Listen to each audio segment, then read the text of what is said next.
Assalamualaikum warahmatullahi taala wabarakatuh untuk anak-anak murid Ustazah sekalian. Baiklah, hari ini hari Rabu 28 hari bulan 7.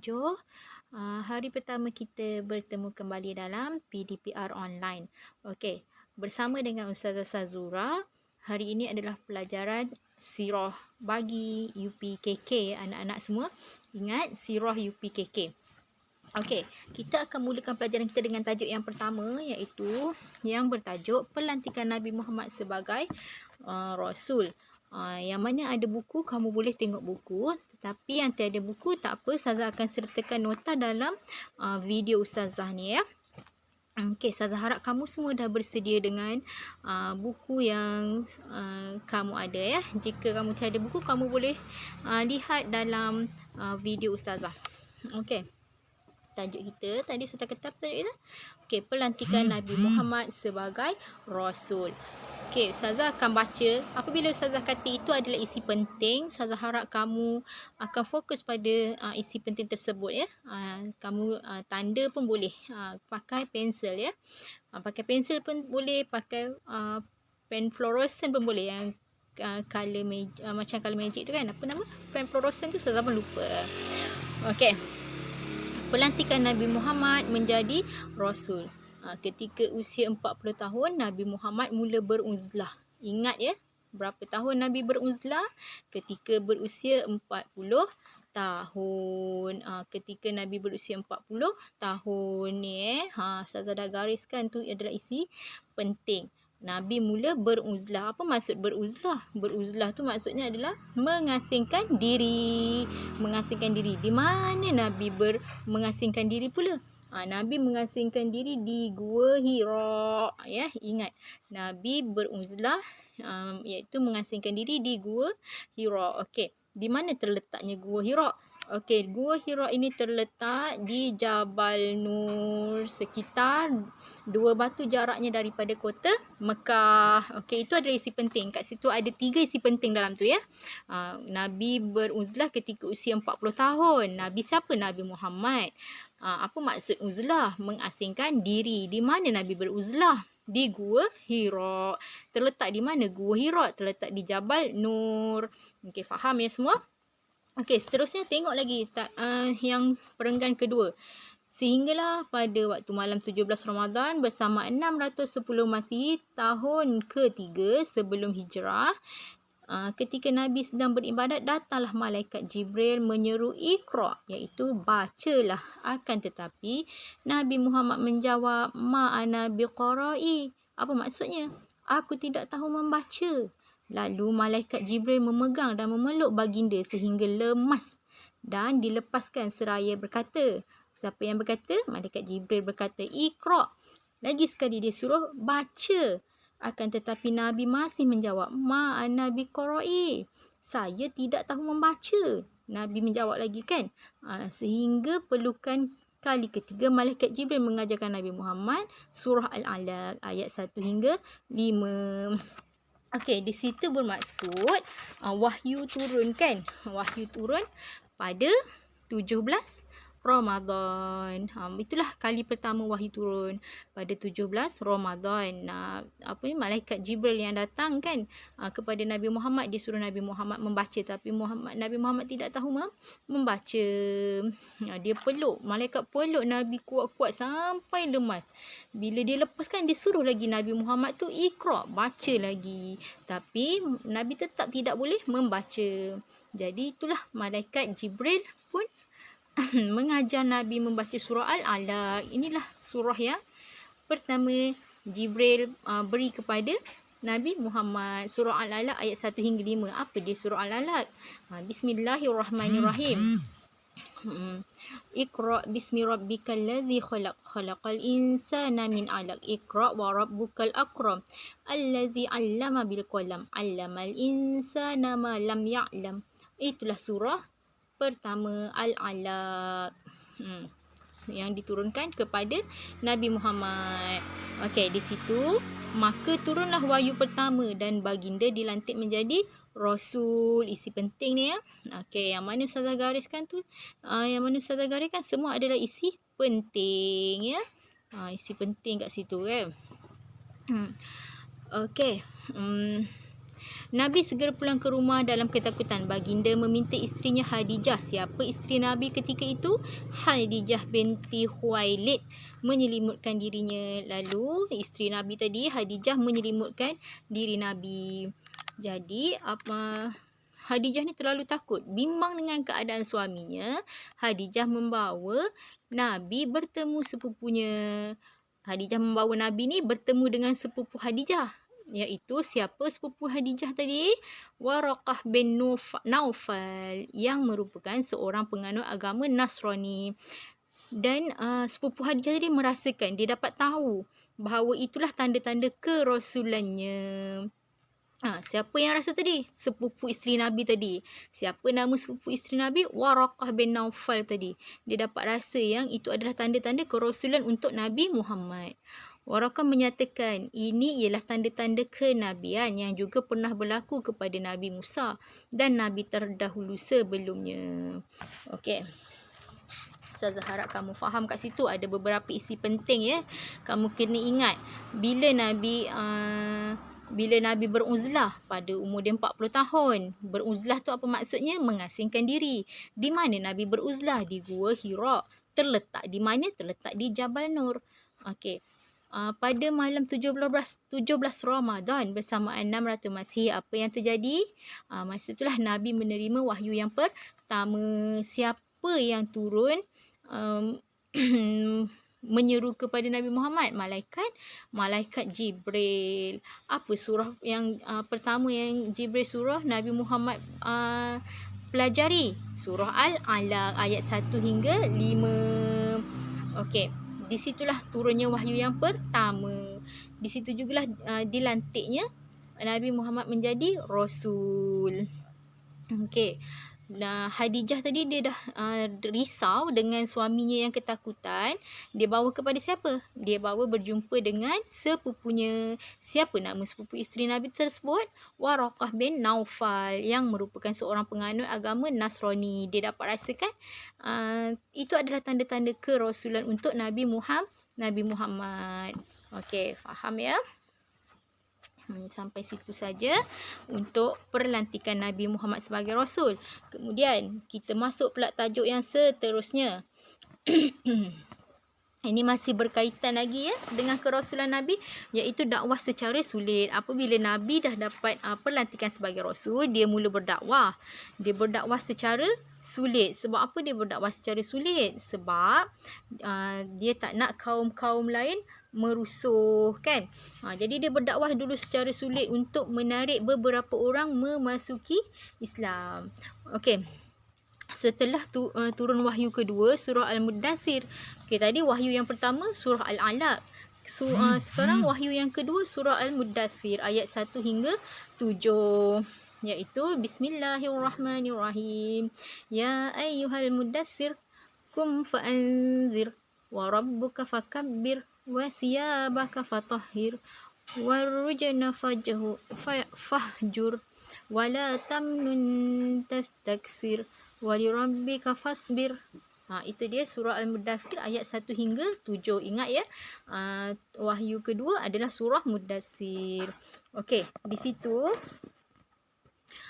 situ Nabi diperintahkan supaya menyebarkan ajaran Islam kepada kaumnya. Pada peringkat permulaan, Islam disebarkan secara rahsia selama 3 tahun. Okey, itu isi penting ya, penting. Islam disebarkan secara rahsia selama 3 tahun. Berapa tahun Islam disebarkan secara rahsia? Kena ingat betul-betul. Selama 3 tahun kepada sahabat dan kaum kerabat sahaja dahulu, kan? Nabi ajar kepada kaum-kaum yang terdekat. Biasalah macam kita juga, kan? Apa-apa kalau kita dah ada maklumat, ada ilmu, kita sampaikan kepada orang yang terdekat dengan kita, iaitu kaum kerabat kita, kan? Macam tu juga dengan Nabi. Nabi sebarkan Islam ni kepada kaum kerabat sahaja dahulu bagi mengelakkan masyarakat Arab Quraisy terkejut dengan kedatangan agama yang baru, iaitu agama Islam. Okey, satu poin penting kat situ, ingat ya. Islam disebarkan secara rahsia selama 3 tahun. Dia sebarkan kepada siapa? Pada kaum kerabat dia sahaja dulu ya. Okey. Kemudian, poin yang kedua, golongan yang mula-mula menerima dakwah Nabi. Siapa dia yang mula-mula menerima dakwah Nabi? Mestilah isteri dia. Okay, wanita pertama iaitu Khadijah binti Khuwailid, isteri Nabi sendiri. Okey, yang kedua Ali bin Abi Thalib, sepupu Nabi. Okey, Ali bin Abi Thalib ni masa tu dia masih kanak-kanak. Okey, Zaid bin Harisah, khadam Nabi, iaitu pembantu Nabi, hamba Nabi yang lelaki. Okey. Seterusnya Abu Bakar As-Siddiq, Osman bin Affan, Zubair bin Al-Awwam, Abdul Rahman bin Auf, Sa'ad bin Abi Waqqas, Talha bin Ubaidillah dan Al-Arkam bin Abi Al-Arkam. Mereka tu semua adalah sahabat-sahabat Nabi. Okey, itu sahaja golongan yang awal memeluk Islam di antara orang yang terawal yang Rasulullah ajak mereka, yang Rasulullah dakwah mereka untuk memasuki Islam. Okey, ni semua kamu kena hafal ya. Okey. Seterusnya, dakwah disebarkan secara sembunyi di rumah Al-Arkam bin Abi Al-Arkam. Di mana mereka menyebarkan dakwah? Nabi mula berdakwah disebarkan secara sembunyi-sembunyi di sebuah rumah, iaitu rumah Al-Arkam bin Abi Al-Arkam. Sebab apa mereka adakan secara sembunyi dakwah ni? Bagi mengelakkan diketahui oleh musuh-musuh yang lain. Rumah Al-Arkam bin Arkam ni dijadikan sebagai pusat mentarbiah sehinggalah akhirnya umat Islam bertambah menjadi 40 orang.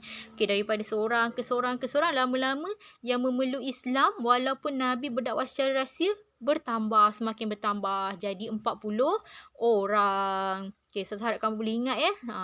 Daripada sikit lama-lama jadi 40 orang. Itulah di antara yang awal memeluk Islam, 40 orang. Okey, tengok kat bawah tu ada ni.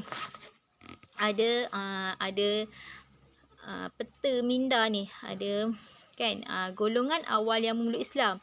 Wanita Khadijah binti Khuwailid, lelaki Abu Bakar bin As-Siddiq. Abu Bakar As-Siddiq ni sahabat Nabi, kanak-kanak Ali bin Abi Thalib. Okey, hamba lelaki yang terdekat dengan Rasulullah Zaid bin Harisah, hamba perempuan Ummu Aiman. Okey, ni semua kamu kena hafal, kamu kena ingat siapa golongan awal yang memeluk Islam. Okey, habis dakwah secara rahsia. Okey, seterusnya Ustazah ada lagi tajuk lagi. Okey, seruan Rasulullah kan. Bila Rasulullah dan berdakwah, mestilah dia ada sesuatu yang dia mengajak umat Islam ni tadi berbuat kebaikan, iaitu seruan Rasulullah. Apa yang Rasul seru untuk mereka yang telah masuk ke Islam? Yang pertama, mentauhidkan Allah. Mentauhidkan Allah ni maksudnya mengesakan Allah, percaya bahawa Allah itu ada kan, sebab kita sendiri yang dicipta, kita sendiri yang mencipta adalah Allah. Jadi itulah mentauhidkan Allah. Percaya bahawa Allah itu ada, Allah itu esa, Allah itu maha berkuasa kan. Okey, yang kedua, menghentikan peperangan. Okay, Rasulullah menyeru agar umat Islam menghentikan peperangan. Sebab peperangan tu sesuatu perkara yang banyak yang tidak baik daripada yang baik. Tapi perlu juga peperangan dalam Islam untuk mengajak kepada kebaikan. Okey. Seterusnya, yang ketiga, seruan Rasulullah tadi beribadah kepada Allah. Bila kita percaya adanya Allah, Allah itu esa, jadi kita kenalah pula beribadah kepada Allah. Itulah seruan Rasulullah yang ketiga, beribadah kepada Allah. Okey, seruan Rasulullah yang keempat, bersikap lemah lembut sesama manusia.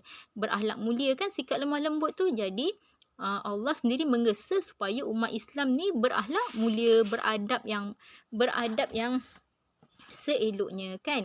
Okey, yang kelima, seruan Rasulullah lagi mengajak umat Islam bersatu padu. Ada berapa tadi seruan Rasulullah apabila dia berdakwah dalam mengajak orang ramai memasuki Islam? Ada 5. Pertama, mentauhidkan Allah, menghentikan peperangan, beribadah kepada Allah, bersikap lemah lembut sesama manusia, dan yang terakhir, bersatu padu. Itulah di antara seruan-seruan Rasulullah. Okey, tadi Ustazah dah ajar dakwah secara sulit. Sekarang Nabi mula berdakwah secara terbuka. Nampak dakwah secara terbuka. Okey, setelah ramai penduduk Mekah memeluk Islam. Okey, semakin lama tadi Ustazah kata semakin ramai kan yang peluk Islam. Walaupun secara rahsia dah semakin ramai. Sehingga 40 orang. Bila semakin ramai, Itu yang Nabi buat dakwah secara terbuka pula. Okey, berita ini telah tersebar dalam kalangan masyarakat Arab. Bila dah ramai yang peluk Islam, maka tersebarlah kan. Ramai yang dah tahu. Lalu turunlah perintah daripada Allah menyeru Nabi Muhammad supaya berdakwah secara terang-terangan melalui firman Allah dalam surah Al-Hajj ayat 94. Okey, apabila dah ramai yang masuk Islam, jadi Allah ni perintahkan Nabi Muhammad agar berdakwah secara terang-terangan. Dalam firman Allah, fasda' bima tu'maru wa a'rid 'anil musyrikin. Okey. Kemudian Nabi mengumpulkan kaum kerabat dan kaum Arab Quraisy di kaki bukit Sofa. Bila Allah dah memerintahkan Nabi berdakwah secara terang-terangan, maka Nabi pun mengumpulkan semua kaum kerabatnya dan kaum Arab Quraisy di kaki bukit Sofa. Di mana dia suruh berkumpul? Di kaki bukit Sofa. Lalu baginda terus naik ke atas bukit dan mengaku sebagai Rasul. Okay, Nabi pun naik atas bukit, dia mengaku sebagai Rasul yang diutus oleh Allah. Siapa? Diutus oleh Allah. Maka di situ Rasul pun menyeru manusia supaya mentauhidkan Allah. Apa tadi? Mentauhidkan Allah, mengesakan Allah, percaya Allah itu ada dan meninggalkan segala perkara yang mungkar. Nabi menyeru ajak mereka meninggalkan segala perkara yang mungkar. Apa dia perkara yang mungkar? Perkara yang mungkar ni adalah perkara yang tak elok. Jadi Nabi mengajak berbuat kebaikan lah kan. Amar ma'ruf nahi mungkar. Okey, faham tak kat situ? Saya rasa kamu dah faham kat situ kan. Kena ingat betul-betul ya. Di mana Nabi mengumpulkan kaum kerabatnya? Di kaki bukit Sofa. Apa yang terjadi kat situ? Nabi pun menaiki bukit dan mengaku bahawa dia adalah seorang Rasul kepada orang ramai tadi kan. Dan dia pun mengajak orang ramai mentauhidkan Allah. Mengajak kepada amar ma'ruf nahi mungkar ya. Okey. Dakwah ini mendapat tentangan hebat daripada penduduk kaum musyrikin Mekah, termasuklah Abu Lahab. Okey, apabila dia orang dah dengar kan, dah dengar Nabi berdakwah secara terang-terang mengajak mereka memasuki Islam. Jadi pihak musuh dah dengar kan, penduduk musyrikin Mekah tadi. Orang pertama sekali yang menentang adalah Abu Lahab. Siapa Abu Lahab? Abu Lahab ni adalah bapa saudara Nabi sendiri. Siapa tadi Abu Lahab? Abu Lahab tu adalah bapa saudara Nabi kan. Bapa saudara maksudnya apa? Pakcik Nabi sendiri yang paling menentang dengan dakwah Nabi ni. Lalu turunlah surah Al-Masad, iaitu surah Al-Masad tu surah apa? Nanti kamu cari surah Al-Masad. Tabbat yada abi lahab wa tab. Saya rasa semua tahu surah tu kan. Dekat surah tu dia menceritakan tentang kebinasaan Abu Lahab. Okay, namun perjuangan ini disokong oleh Abu Talib, bapa saudara Nabi yang menjadi pelindung setia kepada baginda. Tadi Abu Lahab tadi bapa Nabi yang menentang. Kini Abu Talib pula. Abu Talib ni, tengok ni kan. Abu Talib ni bapa saudara Nabi yang menjadi pelindung setia kepada baginda. Abu Lahab ni bapa saudara Nabi yang menentang. Abu Talib bapa saudara yang setia kepada Nabi, menjadi pelindung kepada Nabi. Kena ingat perbezaan dua bapa saudara Nabi ni. Pakcik Nabi ni. Seorang yang menentang, seorang yang menyokong. Okey. Itu seruan Rasulullah dan dakwah secara terbuka. Okey, kita masuk pula tajuk yang seterusnya dan tajuk terakhir untuk tajuk kita yang pertama, pelantikan Nabi Muhammad SAW sebagai Rasul. Okey, seterusnya tentangan kaum Arab Quraisy terhadap dakwah Nabi. Apa dia tentangan kaum Arab Quraisy terhadap dakwah Nabi? Mereka menentangkan dengan ajaran Nabi tadi. Jadi kat situ banyaklah dugaan Nabi, ujian Nabi, penyiksaan Nabi yang Nabi lalui. Okey, tengok ni. Okey. Dakwah Nabi mendapat tentangan daripada kaum musyrikin Mekah yang semakin memusuhi Nabi seperti Abu Sufyan, Abu Lahab dan Abu Jahal. Tiga orang Abu ni yang paling menentang Nabi dan menjadi musuh Nabi kan. Antara penyiksaan dan ujian yang dilalui Nabi ialah pertama, dilemparkan najis ketika solat oleh Uqbah bin Abi Mu'ayth. Okey, dia pertama sekali penyiksaan yang Nabi terima dilemparkan najis. Ketika dia solat, Nabi ni dilemparkan najis oleh musuhnya, iaitu Uqbah kan. Okey, yang kedua diejek dengan panggilan orang gila. Okey, ketiga dilemparkan kotoran setiap kali baginda melalui lorong-lorong di kota Mekah. Okey, banyaklah cabaran Nabi kan. Ini di antara cabaran-cabaran Nabi untuk berdakwah. Okey, ingat tu. Yang keempat, Nabi juga ditawarkan pangkat, harta dan wanita dengan syarat baginda menghentikan ajarannya. Jadi apa maksudnya di sini? Orang musuh-musuh tadi dia menawarkan Nabi dengan pangkat, nanti nak bagi pangkat, nak bagi harta, nak bagi wanita-wanita yang cantik kepada Nabi. Maksudnya apa kat sini? Tapi dia ada syarat, mesti Nabi menghentikan dakwah Islam, ajaran Islam. Mesti Nabi berhentikan. Maksudnya kat sini seperti rasuah. Nabi ni dirasuah tapi Nabi tetap menolak. Itu cabaran Nabi. Nabi nak tolak tu macam mana kan? Okey, seterusnya yang kelima. Ancaman dia lagi apa? Mengancam Abu Talib menyerahkan Nabi Muhammad untuk dibunuh dan akan menyerahkan Ammarah bin Al-Walid, pemuda yang kacak, sebagai ganti. Dia pegang pula pakcik Nabi yang sentiasa menyokong Nabi ni kan. Dia meminta supaya Abu Talib ni tadi, pakcik Nabi ni, tangkap Nabi Muhammad dan serahkan kepada mereka. Sebab apa? Mereka nak bunuh Nabi Muhammad. Kan nanti ada ganjarannya juga kepada Abu Talib tadi. Samalah juga kan, dirasuah. Okey, ada lagi cabaran Nabi yang keenam. Kaum Bani Hashim dipulaukan, makanan dan pakaiannya disekat. Okey, kaum Bani Hashim tadi dipulaukan. Dipulaukan maknanya dijauhkan, tidak dihiraukan oleh semua. Jadi ada berapa ancaman Nabi ketika berdakwah? Ada 6. Okey, dilemparkan najis, diejek dengan panggilan orang gila, dilemparkan kotoran, dirasuah, ditawarkan dengan pangkat, harta, wanita, tapi dengan syarat dia mesti berhenti berdakwah.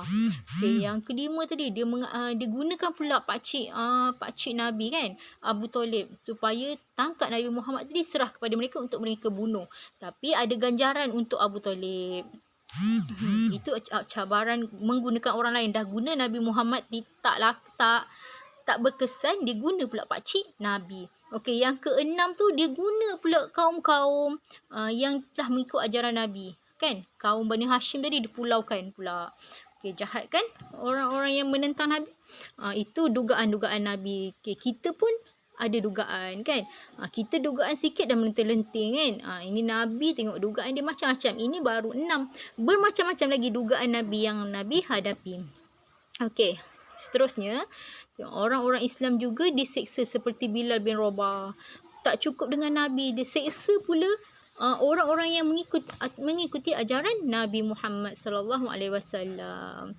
Okey, orang Islam juga diseksa seperti Bilal bin Rabah, dijemur di padang pasir dan dihempap batu besar. Keluarga Yasir diseksa dan keluarga Bani Hashim dan Bani Abdul Muttalib dipulaukan. Akan tetapi umat Islam tidak gentar dan tetap teguh dengan ajaran Islam. Okey, maknanya masa tu ajaran Islam dah kukuh kan. Nabi dah sebarkan dakwah tu dah kukuh. Macam mana sekali mereka diseksa, mereka tetap tak gentar dan tetap teguh dengan ajaran yang dibawa oleh Nabi. Alhamdulillah, kat situ mereka sahut cabaran kan. Sahut cabaran, mereka tabah, mereka hadapi rintangan bersama. Okey, kamu kena ingat kat situ ya. Dekat situ poin penting. Poin penting dia, siapa yang diseksa kan. Siapa di antaranya orang Islam diseksa ni Bilal bin Rabah. Apa bentuk seksaannya? Dijemur di padang pasir dan dihempap dengan batu yang besar kan. Itulah bentuk seksaannya. Kamu kena hafal ya. Siapa yang diseksa dan apa bentuk seksaan tu. Dan siapa yang dipulaukan? Siapa yang dipulaukan? Kaum Bani Hashim dan Bani Abdul Muttalib.